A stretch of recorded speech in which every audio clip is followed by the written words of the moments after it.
first and foremost, I mean, we just been talking. Go ahead and introduce yourself. Yeah, so my name's Kevin Greene.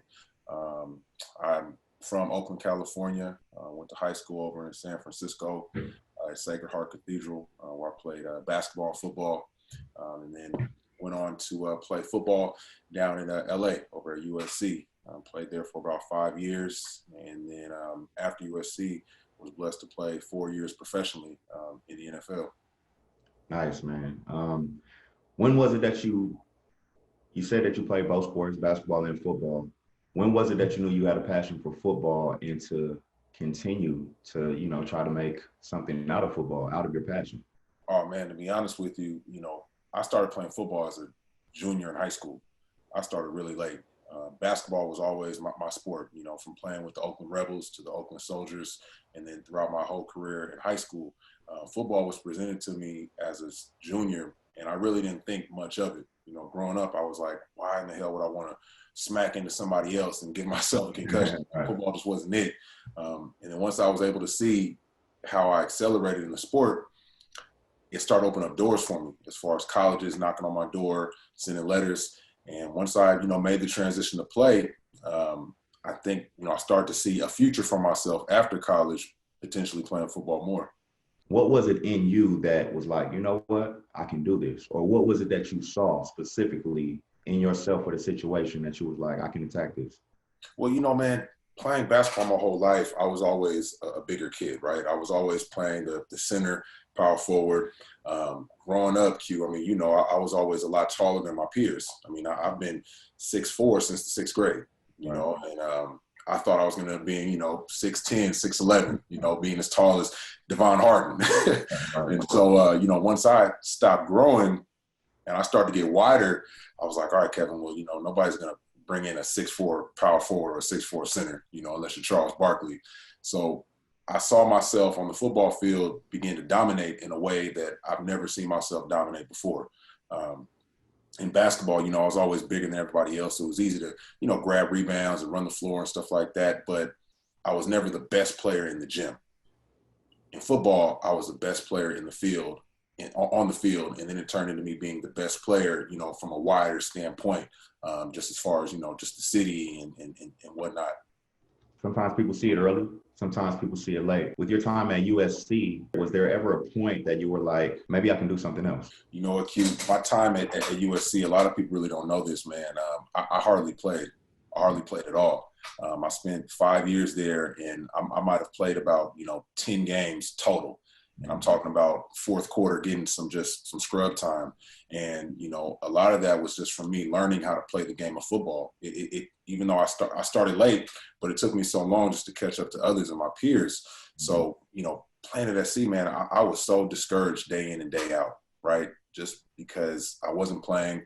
People from high school and back home were like, KG, when are you going to get a chance to get on the field? What's going on?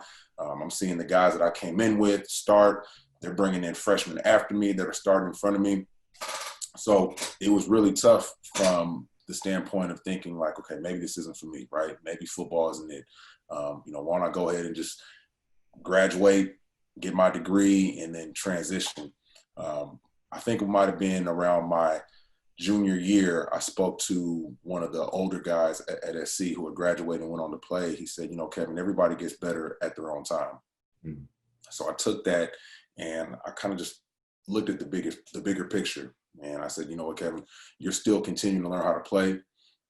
Keep working, stay focused, stay humble, and it's going to work out. If you continue to do the right thing day in and day out, nothing but good is going to come to you. And once I realized that and changed my mindset, man, it just worked out for me.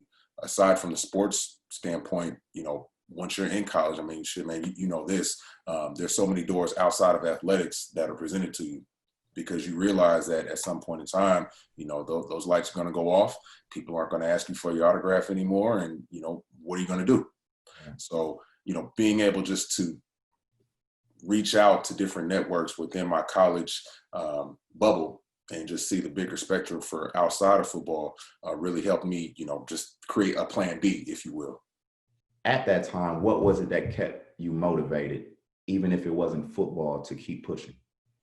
I think that time had to be in 2010 when my pops had passed away.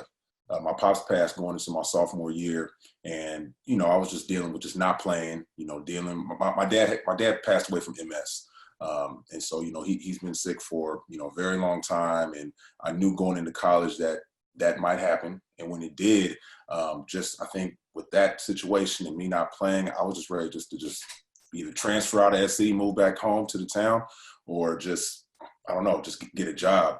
And I remember talking to my mom and talking to my D-line coach, Ed Ogeron, who is now the head coach for LSU, head football coach. He told me, he said, Kevin, first of all, your parents would not want you to leave. Your dad wouldn't want that.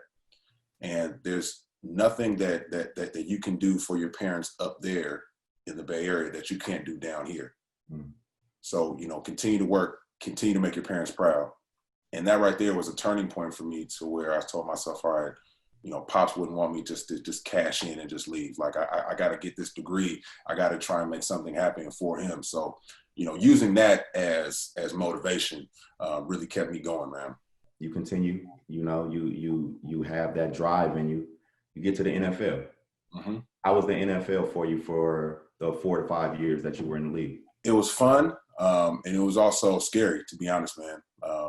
First of all, making it to the NFL was a big dream, right? But given my situation as far as playing time, I didn't see it as too much of a reality. So when I did get signed on to a team, I started with the 49ers. It was honestly a dream come true from the standpoint of, I played defensive end and outside linebacker in college. I go to the NFL and I look, man, we want you to play tight end. So I had to learn a whole new position, learn how to offense while still being, within my 5th or 6th year of playing football ever. So learning how to play a new position at the highest level ever was definitely tough. It was scary from the standpoint to where, a lot of people think that the NFL is just glitz and glamour. You get guys that get paid all this money, but that's not the actuality of what it is, right? NFL stands for not for long. Mm-hmm. And I've played with guys, Q, that have played, for 8 or 9 years, 10 years. I played with guys that have played for 8 or 9 weeks, and then that's it. I was very fortunate to play as long as I did, whether it be just even if it was just on practice squad the whole time, and being able just to take in everything that the coaches, taught me and just live the lifestyle, just learn the whole experience of the NFL. And I'm definitely blessed that I was able to make it last as long as I did, because you can ask all my coaches or in the staff of that seat, nobody really envisioned me making it to the NFL, let alone playing or being within the NFL longer than I was able to make it happen. Was it a point in your NFL career, or was it something after your NFL career where you were like, okay, what's next?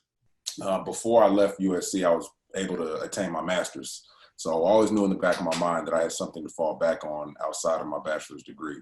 So I knew that whenever my time would come to an end within football, I was going to be okay. Right. One of the biggest things that I always tell guys, whether you're in high school, college, or the NFL, be kind to everybody. Always build those connections. Always shake everybody's hand, look them in the eye, never turn down an autograph, because you're never going to know who you're going to need to give a call to when the lights go off, when it's your time to transition out. My first phone call was to Ronnie Lott, who was a big USC alum and is a big mentor to me. My last team was the Tennessee Titans. When they let me go, I called my agent and I said, I think this is it. This is my 4th team in about 3-4 years. I don't think they're going to call me anymore. And I think it's time for me to do something else. So I called Ronnie Lott, and, he was able to put me in contact with a bunch of people within his network of, either people he's met through the NFL or just USC alumni as well, because he's one, just to position me with those face-to-face meetings, right? And I was able to pinpoint, pick and choose different companies or just a career really, that I can see myself transitioning into, once I was completely done playing. Okay. Fast forward, let people know what you're actually doing right now. So after I retired, I took a role in sales, in software sales. I'm with a company right now called Salesforce, based in San Francisco. I myself, I sit here in Bellevue, up here in Seattle, been here for about a year. I've been with the company for about 3 years now, and I'm in software sales. I'm an account executive is the actual job title. And what my role is to, I have a bunch of different territories and customers, and I sell our software to them. What did you take from football? What did you take from sports that you applied to the transition for your new career that helped you? The discipline. It is the discipline, man. I mean, everybody who knows me at Salesforce can attest to this. I was always starting out the gate. I was the first person in the office at 6:30 in the morning every single day. And I was living in Oakland and going across the bridge to San Francisco every single day. And I was always in there. I literally turned the lights on. And I think just the discipline of getting a task done or, attaining a goal was just, you know how it is. It's just muscle memory, right? If my manager says, hey, Kevin, I need this done by this deadline, or, hey, I need this deal closed, I'm going to do whatever I can to get it done. And it sales. If it happens, great. If it doesn't, then what I need to do is dial back and see what I did wrong. What can I do better the next time? Instead of just hanging my head, instead of just saying, okay, well, it's the customer's fault. Something's not going to happen. Looking more internally and trying to get better at my craft is a huge thing that I took from sports. So I'd really say just the discipline of just doing the same thing every single day and getting better at it and mastering it, really. If you could have looked back and given the younger Kevin advice, what would that advice be before you made that transition? If I can give my younger self advice, what I would say is, understand that the NFL is going to be a very small bubble, and that while you're in college or before you make it to the league, try and sit down and meet with those people that you potentially want to work with or work for before it's too late, right?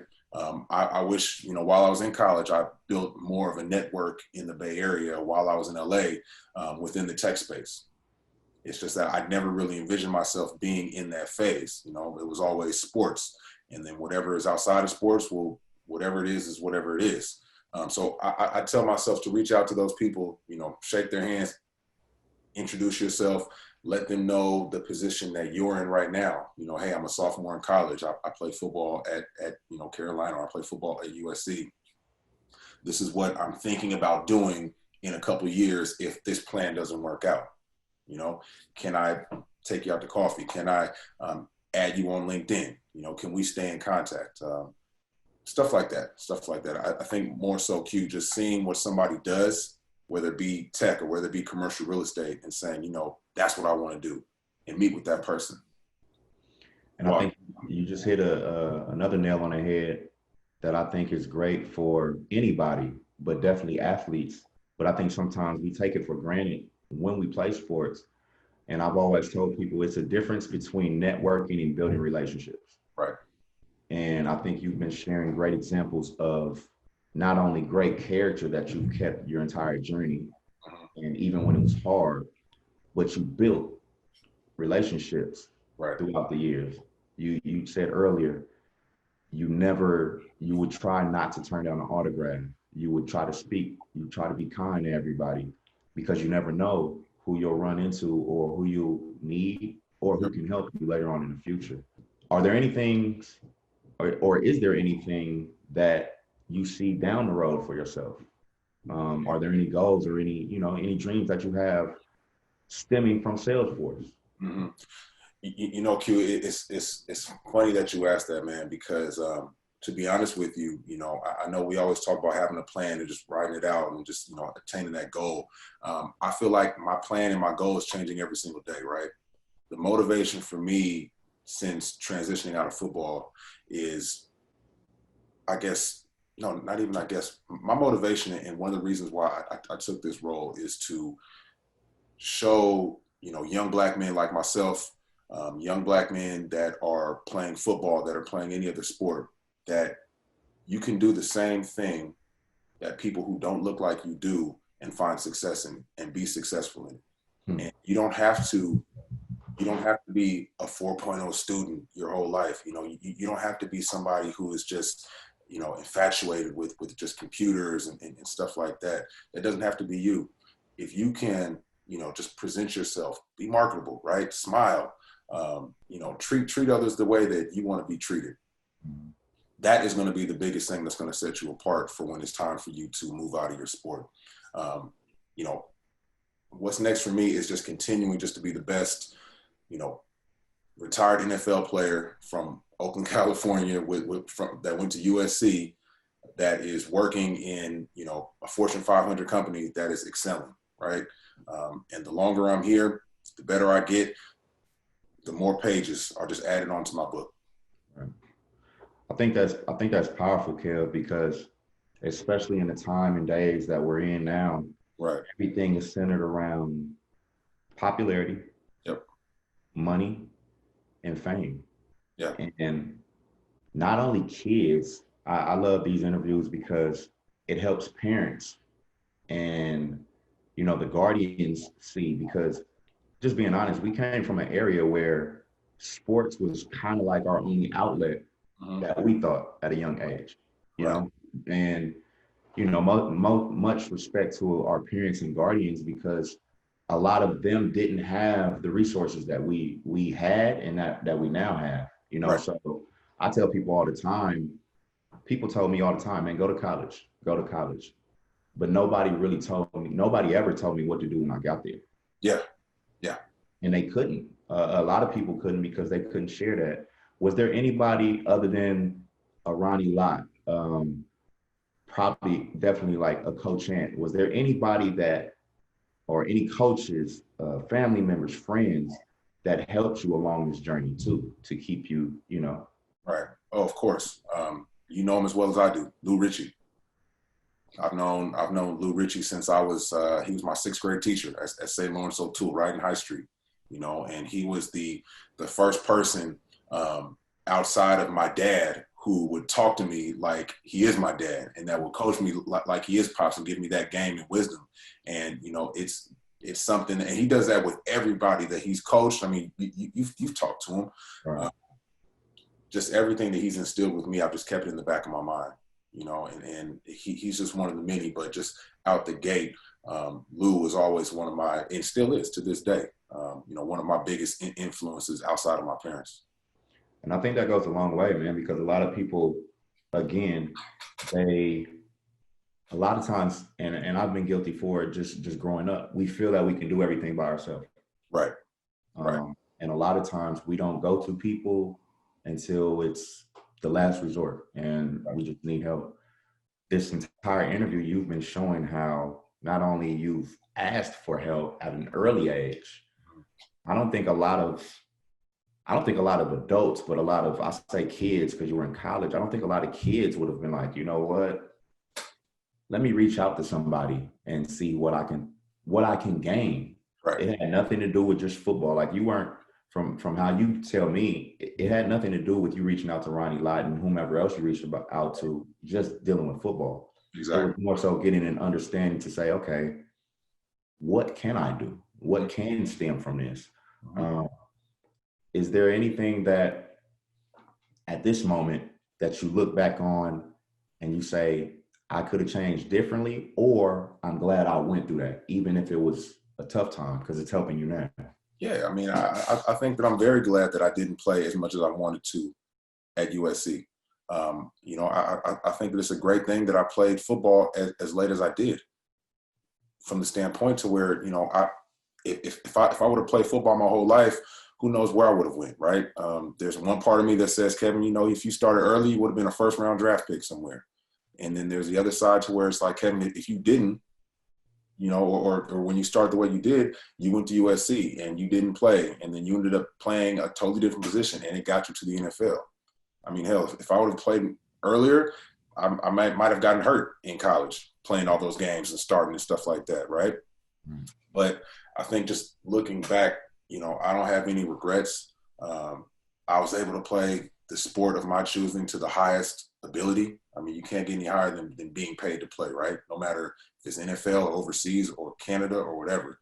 And I was able to take that small piece of my life, you know, take it for what it is, accept it, and transition out of it and still find the same success as I did playing professionally, working professionally, right?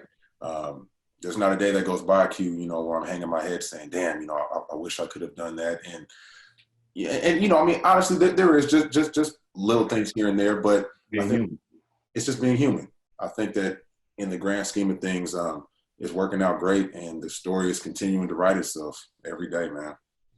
Man, I probably could talk to you all day about it. You've always been my little brother anyway. I just thank you for taking the time, bro, to share your story.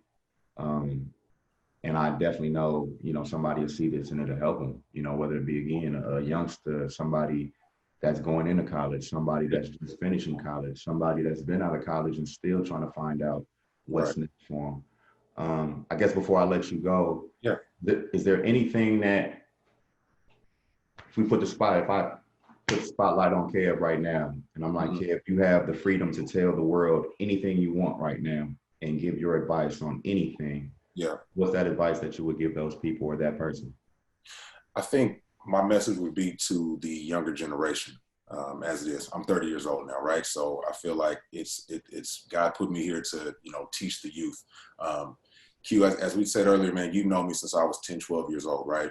And when I was 10, guys like Quentin Thomas, Leon Poe, Devon Harden, Tim Pierce, Ayinde Obaka, those are guys that I looked up to, that I idolized, right, in my sport.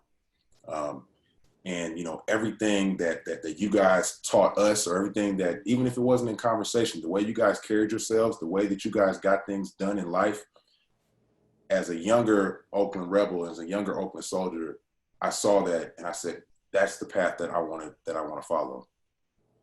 So my message would be to the younger generation, if ever you have somebody who you are looking up to, or whether it be a parent, aunt, uncle, or an older basketball player or football player, the advice that they're giving you, listen to it, because they've been there and they've walked that path, and they care about you so much to where they're going to tell you what's going to happen if you keep doing this, whether it be the right thing or the wrong thing. So I don't think that there's anybody who is going to give you advice that's older than you that's going to tell you the wrong thing. So listen to that older person and, you know, just respect them, soak up the game.